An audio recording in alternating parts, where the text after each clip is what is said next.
История человечества знает множество случаев нападения хищников на людей. Иной раз животное бросается на человека, защищая себя, детенышей или свою территорию. Но иногда человек становится объектом охоты, потенциальной добычей. Именно в начале 20 века близкий к Гималаям Непальский регион терроризировался самым известным и кровожадным животным-людоедом. Мужчины, женщины и дети пропадали в джунглях. Нападения были настолько частыми и жестокими, что местные жители начали поговаривать о демонах и наказаниях от богов. Но виновницей была бенгальская тигрица. Нет в мире животного, способного сравниться с ней в количестве пролитой крови. Всего за несколько лет ей удалось убить свыше 436 человек. Но что же заставило тигрицу вступить на этот путь? Разве животное не должно бояться человека и его оружия? Должно, но не чампаватская тигрица.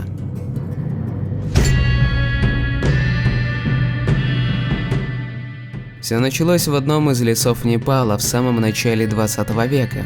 Никто точно не знает, где именно, но в одной из тигриных семей родилась обычная на первый взгляд самка. Она росла и развивалась так же, как и все ее сородичи. Прыгала, скакала и охотилась на привычную дичь. Но однажды случилось то, что навсегда изменило ее судьбу. На одной из охот она сломала верхний и нижний клык. Подобная травма привела к тому, что чампаватская тигрица лишилась возможности удерживать свою дичь в мертвой хватке, а значит, теперь она довольно часто будет оставаться без еды. И вот голодная и обозленная она рыскает по округе в поисках более легкой добычи. Ее поиски венчаются успехом, она знакомится с человеком. Доподлинно неизвестно, где именно произошла эта встреча, однако ее исход очевиден. И вот, ведомая жаждой крови, чампаватская тигрица-людоед начинает искать себе новые угодья для охоты. Следует заметить, что вначале она очень осторожно вырабатывала свою стратегию атаки. Тигрица не нападала на группы людей и всегда выскакивала из засады, тем самым обескураживая жертву. Но со временем она осознала, что человек не может дать ей должный отпор, а поэтому ее методы стали более открытыми. Теперь она уже не сдерживала себя, раздирая всех на своем пути.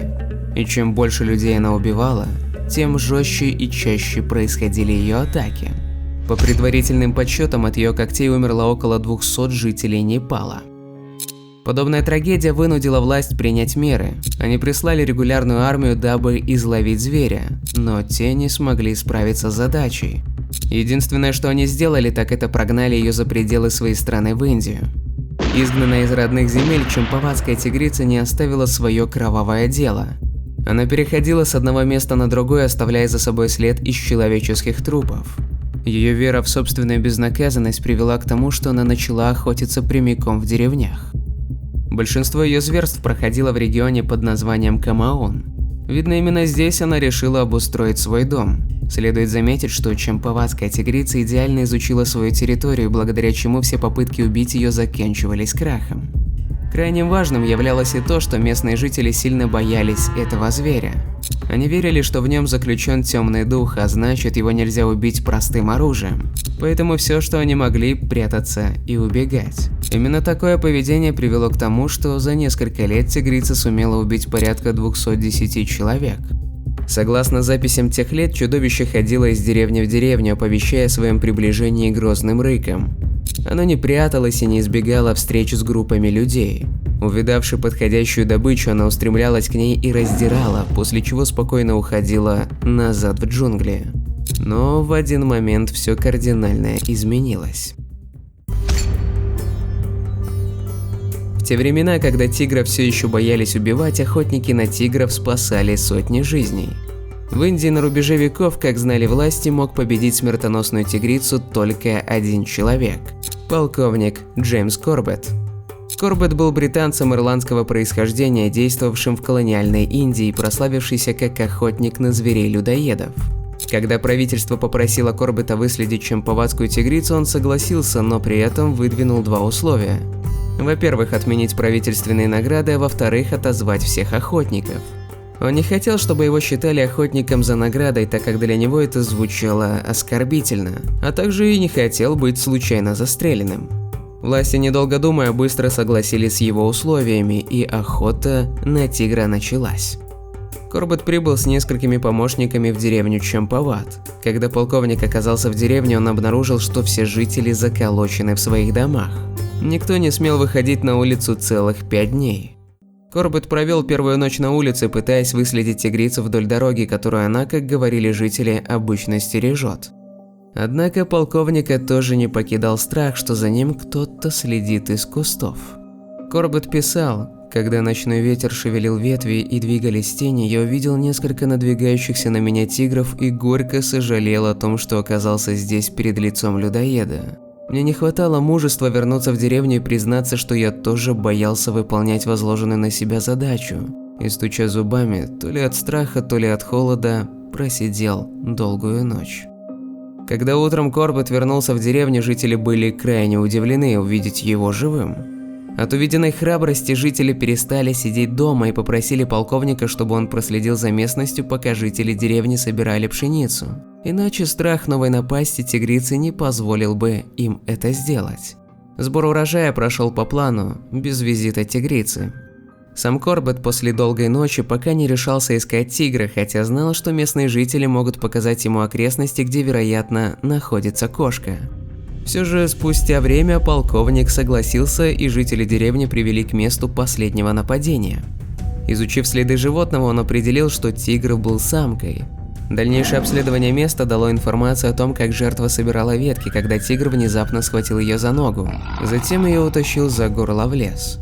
Потом Корбет нашел останки, всего несколько костей, которые он завернул в ткань, чтобы их можно было захоронить. Также было немного одежды, но ничего более. 3 дня Корбет бродил по джунглям. Не обнаружив никаких признаков тигра, он направился обратно в Чампават. Во время путешествия он слышал много разных историй о нападениях, и именно на одном из рассказов он неожиданно получил известие от жителя деревни о новом нападении тигра на девочку-подростка.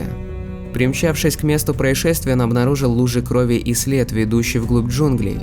Когда он шел по следу тигрицы, к нему присоединились пару перепуганных мужчин из деревни, вооруженных винтовкой. Как выяснилось, они получили приказ от деревенского старосты сопровождать Корбета. Это не понравилось полковнику, так как он был полон решимости пойти по следу один. Полковник приказал крестьянам снять свои тяжелые сапоги, дабы не испугать тигра. Не пройдя и 500 метров, Корбет обнаружил тигрицу за трапезой своей жертвы. От увиденного, как тигр растерзал девочку, полковник был немного в растерянности. Тигрица заметила охотника, но прежде чем успеть что-то предпринять, Корбет схватил винтовку и с немного трясущими руками отпугнул 2 выстрелами тигрицу. Полковник решил не преследовать тигра, а вернуться в деревню, дабы организовать на следующий день облаву в ущелье реки Чампа. По труднопроходимой местности шли сотни мужчин, стреляя из огнестрельного оружия и шумя, пытаясь отогнать тигра к Корбету, который занял позицию, чтобы перехватить ее. И наконец, это сработало. Около полудня полковник застрелил тигрицу. Первые выстрелы охотника попали тигрице в грудь и плечо, а его последний выстрел попал ей в ногу, в результате чего она рухнула в 6 метрах от него. Меткость и храбрость английского охотника смогли прекратить кровавый террор зверя, благодаря чему люди наконец-то смогли спать спокойно. Что касается самого Джима, то он посвятил всю свою жизнь охоте на людоедов, что сделало его настоящим героем того времени. Стоит ли жалости людоед, который убивал, дабы выжить в условиях, когда обычная охота на дичь была невозможна? Думаю, с этим вопросом я обращаюсь к тебе, мой дорогой друг. Что ты думаешь? Пиши в комментариях, и встретимся уже в следующем видео. Пока.